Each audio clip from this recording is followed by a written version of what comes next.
Assalamualaikum warahmatullahi wabarakatuh. Selamat siang anak Bapak kelas 5 SD Pancabakti.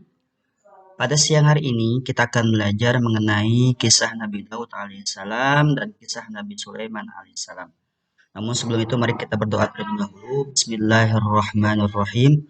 Raditu billahi rabba wa bil islami dina wa Muhammadin nabiyya wa rasulah. Rabbi zidni ilma warzuqni fahma birahmatika ya arhamar rahimin. Amin ya rabbal alamin. Nah, anak bapak sekalian, yang pertama Nabi Daud alaihissalam. Nabi Daud itu anak dari Yasa. Yasa itu masih keturunan Bani Israel yang tinggal di Bethlehem.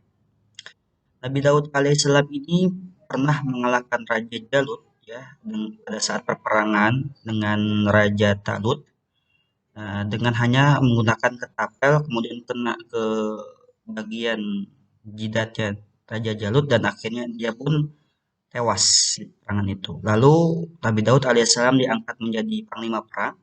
Setelah itu nama Nabi Daud itu dialuhulukan oleh Bani Israel sehingga akhirnya menjadi iri Raja Talut dan bahkan Raja Talut hingga akhirnya mau membunuh ya Nabi Daud alaihissalam namun tidak bisa dan akhirnya jadi peperangan antara pendukung Nabi Daud alaihissalam dengan Raja Talut dan akhirnya Raja Talut pun tewas. Setelah itu baru Nabi Daud alaihissalam diangkat sebagai raja. Itu kronologisnya atau ceritanya. Nah, setelah Nabi Daud alaihissalam menjadi seorang raja dan Nabi Daud alaihissalam pun diutus oleh Allah Subhanahu wa taala dan diangkat menjadi seorang nabi dan rasul untuk membimbing Bani Israel ke jalan yang benar.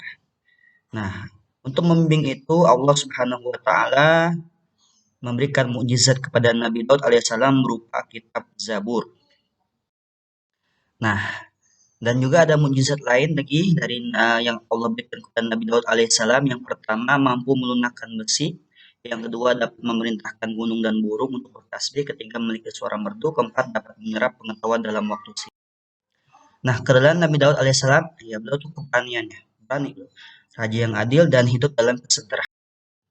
Nah, setelah itu adalah Nabi Sulaiman alaihissalam. Nabi Sulaiman ini adalah putra Nabi Daud alaihissalam yang beliau menggantikan ayahnya menjadi raja di kerajaan Bani Israel. Nah, setelah Nabi Sulaiman alaihissalam menjadi raja, maka Bani Israel mengalami puncak kejayaan yang luar biasa. Bahkan ditakuti oleh kerajaan-kerajaan yang ada di wilayah lain.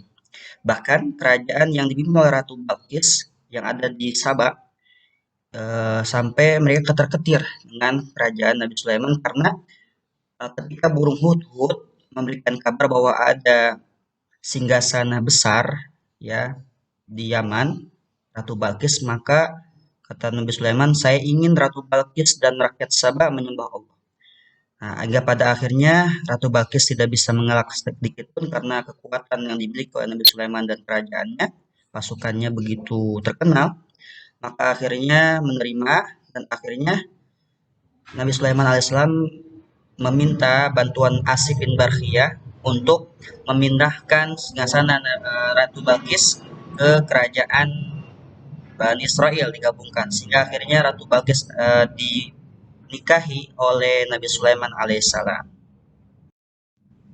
Nah, Allah Subhanahu wa taala memberikan mukjizat kepada Nabi Sulaiman alaihissalam berupa dapat berbicara dengan binatang, dapat menaklukkan jin untuk menuruti perintahnya, dan yang ketiga dapat mengendarai angin.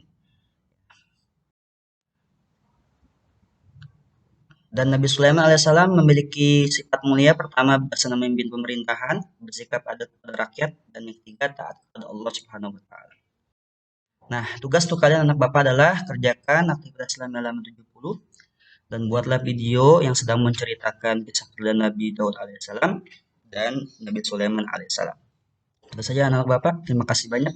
Semoga kalian menjadi anak yang bisa meneladani keteladanan sifat mulia Nabi Daud alaihissalam dan Nabi Sulaiman alaihissalam. Terima kasih banyak. Kita akhiri dengan baca alhamdulillah. Alhamdulillahirabbil alamin. Wassalamualaikum warahmatullahi wabarakatuh.